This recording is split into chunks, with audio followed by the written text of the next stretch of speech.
CM@9 ನಲ್ಲಿ ಇವತ್ತು ಇಡೀ ದಿನದ ಪ್ರಮುಖ ಬೆಳವಣಿಗೆಗಳ ವಿಶೇಷ ವರದಿಗಳನ್ನು ತೋರಿಸ್ತೀವಿ. ಅದಕ್ಕೂ ಮೊದಲು ರಾಜ್ಯ, ದೇಶ ಹಾಗೂ ವಿದೇಶದಲ್ಲಿ ನಡೆದ ಪ್ರಮುಖ ಸುದ್ದಿಯನ್ನ ಟಾಪ್ 18 ಸುದ್ದಿಯಲ್ಲಿ ನೋಡ್ತಾ ಹೋಗೋಣ. ರಾಜ್ಯದಲ್ಲಿ ಆರ್ಎಸ್ಎಸ್ ಪಥಸಂಚಲನ ಸಂಘರ್ಷ ನಿಲ್ಲುವ ಹಾಗೆ ಕಾಣ್ತಾ ಇಲ್ಲ. ಯಾದಗಿರಿಯ ಗುರುಮಠಕಲ್ ಪಟ್ಟಣದಲ್ಲಿ ಇವತ್ತು ನಡೆಯಬೇಕಾಗಿದ್ದ ಆರ್ಎಸ್ಎಸ್ ಪಥಸಂಚಲನಕ್ಕೆ ಕೊನೆ ಕ್ಷಣದಲ್ಲಿ ಜಿಲ್ಲಾಡಳಿತ ಅನುಮತಿ ನಿರಾಕರಿಸಿದೆ. ಪಥಸಂಚಲನಕ್ಕೆ ಅನುಮತಿ ಕೋರಿ ತಹಶೀಲ್ದಾರ್ ಮೂಲಕ ಡಿಸಿಗೆ ಆರ್ಎಸ್ಎಸ್ ಮುಖಂಡರು ಮನವಿ ಸಲ್ಲಿಸಿದ್ರು. ಆದರೆ ಜಿಲ್ಲಾಧಿಕಾರಿಗೆ ತಹಶೀಲ್ದಾರ್ ಪತ್ರ ರವಾನಿಸುವುದನ್ನು ವಿಳಂಬ ಮಾಡಿದ್ರಿಂದ ಜಿಲ್ಲಾಡಳಿತ ಅನುಮತಿ ನಿರಾಕರಿಸಿದೆ. ಮುಂದಿನ ದಿನಗಳಲ್ಲಿ ಪಥಸಂಚಲನ ಮಾಡ್ತೀವಿ ಅಂತ ಹಿಂದೂ ಸಂಘಟನೆಗಳು ಆಕ್ರೋಶ ವ್ಯಕ್ತಪಡಿಸಿವೆ. ಇನ್ನು ನಾಳೆ ಕೋಲಾರದ ಮಾಲೂರಿನಲ್ಲಿ ಪಥಸಂಚಲನಕ್ಕೆ ಆರ್ಎಸ್ಎಸ್ ಸಿದ್ಧತೆ ಮಾಡಿಕೊಂಡಿದೆ. ಆರ್ಎಸ್ಎಸ್ಗೆ ಸರ್ಕಾರದ ಅಂಕುಶ ವಿಚಾರವಾಗಿ ಕೇಂದ್ರ ಸಚಿವ ಎಚ್.ಡಿ. ಕುಮಾರಸ್ವಾಮಿ ಕಿಡಿಕಾರಿದ್ದಾರೆ. ರಾಜ್ಯದಲ್ಲಿ ಹಲವು ಸಮಸ್ಯೆಗಳಿವೆ. ಈ ಸರ್ಕಾರ ಆರ್ಎಸ್ಎಸ್ ವಿಚಾರ ಹೇಳಿ ಡೈವರ್ಟ್ ಮಾಡೋ ಕೆಲಸ ಮಾಡ್ತಿದೆ.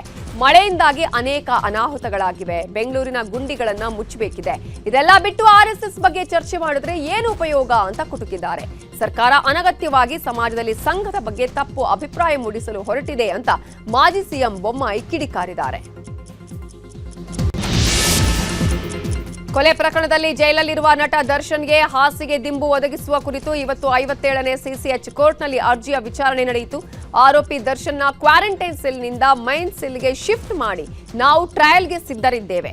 ನಾಳೆನೇ ವಿಚಾರಣೆ ಮಾಡಿ ನಾಡಿದ್ದೇ ತಪ್ಪಾಗಿದ್ರೆ ಮರಣ ದಂಡನೆ ಶಿಕ್ಷೆ ಕೊಡಿ. ವಿಚಾರಣೆಗೆ ನಮ್ಮ ಆಕ್ಷೇಪ ಇಲ್ಲ, ಆದರೆ ಮೂಲಭೂತ ಸೌಲಭ್ಯ ಕೊಡಲು ಸೂಚನೆ ಕೊಡಿ ಅಂತ ದರ್ಶನ್ ಪರ ವಕೀಲ ಸುನಿಲ್ ಮನವಿ ಮಾಡಿದ್ರು. ವಾದ ಪ್ರತಿವಾದ ಆಲಿಸಿದ ನ್ಯಾಯಾಧೀಶರು ಹಾಸಿಗೆ ದಿಂಬು ಒದಗಿಸುವ ಬಗ್ಗೆ ಅಕ್ಟೋಬರ್ 29ರಂದು ತೀರ್ಪು ಪ್ರಕಟಿಸುವುದಾಗಿ ಹೇಳಿ ವಿಚಾರಣೆ ಮುಂದೂಡಿದರು. ರೇಣುಕಾಸ್ವಾಮಿ ಕೊಲೆ ಪ್ರಕರಣದ 14ನೇ ಆರೋಪಿ ಪ್ರದೋಷ್ಗೆ 57ನೇ ಸಿಸಿಎಚ್ ಕೋರ್ಟ್ 20 ದಿನಗಳ ಕಾಲ ಮಧ್ಯಂತರ ಜಾಮೀನು ಮಂಜೂರು ಮಾಡಿದೆ. ಪ್ರದೋಷ್ ತಂದೆ ಸುಬ್ಬಾರಾವ್ ನಿಧನರಾಗಿರುವ ಹಿನ್ನೆಲೆ ಅಂತ್ಯ ಸಂಸ್ಕಾರ ಹಾಗೂ ಇತರೆ ಕಾರ್ಯಗಳನ್ನು ಮುಗಿಸಲು 20 ದಿನ ಮಧ್ಯಂತರ ಜಾಮೀನು ನೀಡಿ ನ್ಯಾಯಾಧೀಶ ಐಪಿ ನಾಯ್ಕ್ ಆದೇಶಿಸಿದರು. ಚಿಕ್ಕಬಳ್ಳಾಪುರದಲ್ಲಿ ಕಾಂಗ್ರೆಸ್ ಮುಖಂಡ ರಾಮಕೃಷ್ಣಗೆ ಹೈದರಾಬಾದ್ ಮೂಲದ ವ್ಯಾಪಾರಿಗಳು 1,89,00,000 ವಂಚನೆ ಮಾಡಿದ್ದಾರೆ. ಈ ಪ್ರಕರಣ ಸಂಬಂಧ ಆರೋಪಿಗಳನ್ನ ಪೇರಸಂದ್ರ ಪೊಲೀಸರು ಬಂಧಿಸಿದ್ದಾರೆ. ಈ ಪ್ರಕರಣದಲ್ಲಿ ಆರೋಪಿಗಳ ಪರ ಸಚಿವ ಜಮೀರ್ ಅಹಮದ್ ನಿಂತಿರುವ ಆರೋಪ ಕೇಳಿಬಂದಿದೆ. ನೀವು ಹೈದರಾಬಾದ್ನಿಂದ ಕರೆ ತಂದಿರೋರು ವಂಚಿಸಿಲ್ಲ, ನನಗೆ ಬಹಳ ಬೇಕಾಗಿರೋರು ಸೆಟ್ಲ್ಮೆಂಟ್ಗೆ ಒಂಚೂರು ಸಹಾಯ ಮಾಡಿ ಅಂತ ಜಮೀರ್ ಕೇಳಿದ್ದಾರೆ ಎನ್ನಲಾಗಿದೆ.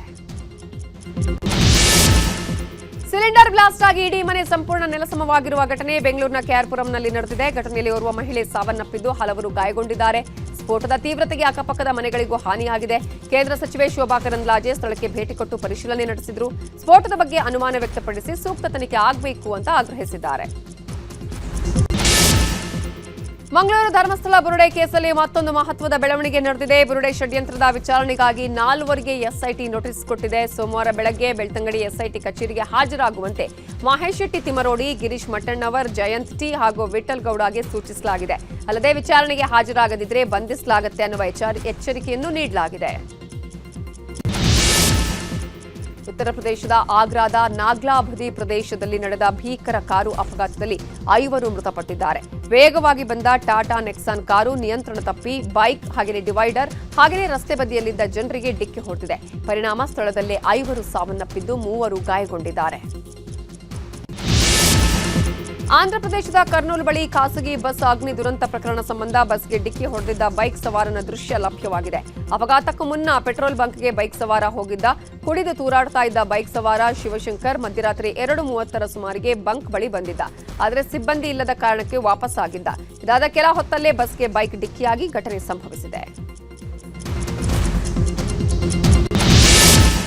ಛತ್ತೀಸ್ಗಢದ ಬಿಜಾಪುರ ಜಿಲ್ಲೆಯಲ್ಲಿ 2 ಗ್ರಾಮಸ್ಥರನ್ನ ನಕ್ಸಲರು ಹತ್ಯೆ ಮಾಡಿದ್ದಾರೆ. ಉಸೂರು ಪೊಲೀಸ್ ಠಾಣಾ ವ್ಯಾಪ್ತಿಯ ನೆಲಕಂಕೇರ್ ಗ್ರಾಮದಲ್ಲಿ ಈ ಘಟನೆ ನಡೆದಿದೆ. ಮೃತರನ್ನ ರವಿ ಕಟ್ಟಂ, ತಿರುಪತಿ ಸೋದಿ ಅಂತ ಗುರುತಿಸಲಾಗಿದೆ. ಮಧ್ಯರಾತ್ರಿ ಮನೆಗೆ ನುಗ್ಗಿ ಬರ್ಬರವಾಗಿ ಗುಂಡಿಟ್ಟು ಹತ್ಯೆ ಮಾಡಿದ್ದಾರೆ. ಮಧ್ಯಪ್ರದೇಶದ ಇಂದೋರ್ನಲ್ಲಿ ಆಸ್ಟ್ರೇಲಿಯಾದ ಮಹಿಳಾ ಕ್ರಿಕೆಟರ್ 2 ಮೇಲೆ ಲೈಂಗಿಕ ದೌರ್ಜನ್ಯ ನಡೆದಿದೆ. ಹೋಟೆಲ್ನಿಂದ ಕೆಫೆ ಕಡೆ ಹೋಗುವಾಗ ಬೈಕಲ್ಲಿ ಹಿಂಬಾಲಿಸಿಕೊಂಡು ಬಂದ ಯುವಕನೊಬ್ಬ ಲೈಂಗಿಕ ಕಿರುಕುಳ ಕೊಟ್ಟಿದ್ದಾನೆ. ಆರೋಪಿಯನ್ನ ಪೊಲೀಸರು ಅರೆಸ್ಟ್ ಮಾಡಿದ್ದಾರೆ. ಸೆಕ್ಯೂರಿಟಿ ಎಲ್ಲಿದೆ ಅನ್ನುವ ವಿಚಾರಕ್ಕೆ ಕಾಂಗ್ರೆಸ್ ಹಾಗೂ ಬಿಜೆಪಿ ನಡುವೆ ವಾಕ್ಸಮರಕ್ಕೆ ಕಾರಣವಾಗಿದೆ. ಬಂಗಾಳ ಕೊಲ್ಲಿಯಲ್ಲಿ ವಾಯುಭಾರ ಕುಸಿತದಿಂದ ಚಂಡಮಾರುತ ಸೃಷ್ಟಿಯಾಗಿದ್ದು ಅಕ್ಟೋಬರ್ 27ರ ವೇಳೆಗೆ ನೈಋತ್ಯ ಮತ್ತು ಪಶ್ಚಿಮ ಮಧ್ಯ ಬಂಗಾಳ ಕೊಲ್ಲಿಯಲ್ಲಿ ಚಂಡಮಾರುತ ತೀವ್ರಗೊಳ್ಳುವ ಸಾಧ್ಯತೆ ಇದೆ. ಅಕ್ಟೋಬರ್ 28ರ ವೇಳೆಗೆ ಚಂಡಮಾರುತ ತೀವ್ರಗೊಳ್ಳಲಿದೆ. ತಮಿಳುನಾಡು, ಪುದುಚೇರಿ, ಕರಾವಳಿ, ಆಂಧ್ರಪ್ರದೇಶ ಹಾಗೆಯೇ ರಾಯಲಸೀಮಾದಲ್ಲಿ ಭಾರೀ ಮಳೆಯಾಗುವ ಸಾಧ್ಯತೆ ಇದೆ ಅಂತ ಹವಾಮಾನ ಇಲಾಖೆ ಮಾಹಿತಿ ಕೊಟ್ಟಿದೆ. ಸಿಡ್ನಿಯಲ್ಲಿ ನಡೆದ ಆಸ್ಟ್ರೇಲಿಯಾ ವಿರುದ್ಧದ 3ನೇ ಏಕದಿನ ಪಂದ್ಯದಲ್ಲಿ ಟೀಂ ಇಂಡಿಯಾ ಗೆದ್ದು ಬೀಗಿದೆ. 9 ವಿಕೆಟ್ಗಳ ಅಂತರದಿಂದ ಗೆಲುವು ದಾಖಲಿಸಿದೆ. ಆಸ್ಟ್ರೇಲಿಯಾ ಕೊಟ್ಟ 236 ರನ್ಗಳ ಟಾರ್ಗೆಟ್ ಬೆನ್ನತ್ತಿದ ಟೀಂ ಇಂಡಿಯಾ ಕೇವಲ 1 ವಿಕೆಟ್ ಕಳ್ಕೊಂಡು 38.3 ಓವರ್ಗಳಲ್ಲಿ 237 ರನ್ಗಳನ್ನು ಕಲೆ ಹಾಕಿ ಜಯ ಸಾಧಿಸಿದೆ. ಟೀಂ ಇಂಡಿಯಾ ಪರ ರೋಹಿತ್ ಶರ್ಮಾ 121, ವಿರಾಟ್ ಕೊಹ್ಲಿ 74 ರನ್ ಕಲೆ ಹಾಕಿದ್ದಾರೆ. ಕ್ರಿಕೆಟ್ ದೇವರು ಸಚಿನ್ ತೆಂಡೂಲ್ಕರ್ ತನ್ನ ವೃತ್ತಿ ಜೀವನದ ಓಡಿಐಗಳಲ್ಲಿ 18,426 ರನ್ಗಳನ್ನು ಸಂಗ್ರಹಿಸಿದ್ದಾರೆ. ಈ ಮೂಲಕ ಏಕದಿನ ಕ್ರಿಕೆಟ್ನ ಸಾಧನೆಯ ಪಟ್ಟಿಯಲ್ಲಿ ಮೊದಲ ಸ್ಥಾನದಲ್ಲಿದ್ದಾರೆ. 2ನೇ ಸ್ಥಾನದಲ್ಲಿರೋ ವಿರಾಟ್ ಕೊಹ್ಲಿ 2008ರಿಂದ 2025ರವರೆಗೆ ಒಟ್ಟು 14,250 ರನ್ಗಳನ್ನು ಸಂಗ್ರಹಿಸಿ ದಾಖಲೆ ಬರೆದಿದ್ದಾರೆ. ಭಾರತ ಪಾಕಿಸ್ತಾನ ನಡುವೆ ಯುದ್ಧ ನಡೆದಾಗಲೆಲ್ಲ ಪಾಕ್ ಸೋಲುತ್ತಾ ಬಂದಿದೆ. ಪಾಕಿಸ್ತಾನ ನಿರಂತರವಾಗಿ ಭಾರತೀಯರನ್ನ ಪ್ರಚೋದಿಸೋದ್ರಿಂದ ಯಾವುದೇ ಪ್ರಯೋಜನ ಇಲ್ಲ. ಯಾಕಂದ್ರೆ ಭಾರತದ ವಿರುದ್ಧ ಪಾಕಿಸ್ತಾನಿಗಳು ಸೋಲ್ತಾರೆ ಅಂತ ಅಮೆರಿಕದ ಮಾಜಿ ಗುಪ್ತಚರ ಅಧಿಕಾರಿ ಜಾನ್ ಕಿರಿಕೌ ಹೇಳಿದ್ದಾರೆ. Doctor Puneeth Rajkumar cine journey ತಿಳಿಸುವ ಸ್ಟಾರ್ ಫ್ಯಾಂಟಮ್ ಆಪ್ ಬಿಡುಗಡೆಯಾಗಿದೆ. ಬೆಂಗಳೂರಲ್ಲಿ ಉಪಮುಖ್ಯಮಂತ್ರಿ ಡಿಕೆ ಶಿವಕುಮಾರ್ ಆಪ್ ಅನ್ನು ಲಾಂಚ್ ಮಾಡಿದ್ದಾರೆ.